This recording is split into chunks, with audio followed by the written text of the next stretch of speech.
Hi guys.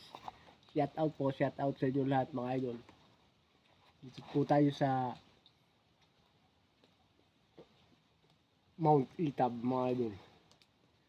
So, kasalukuyan nag-relax tayo dito sa Duyan. Duyan mga idol. Duyan. Pinaka-relax. Habang nag-relax idol, nagme-merienda. Hulaan nyo ano to.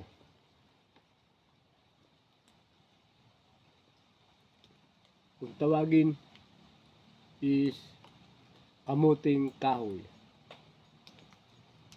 na nilaga mga idol.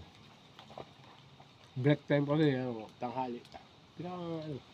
Merienda, pampalitas ng gutom para makasurvive sa isang kain mo. Sabi tayo mga idol. Ito yung aking munting barak. Masaya dito kahit solo lang. Solo. Okay lang. May pagkain tayo. May kamote. Yun mga lads. Yun lang mga idol. Next video lang tayo mga idol. Okay, thank you so much.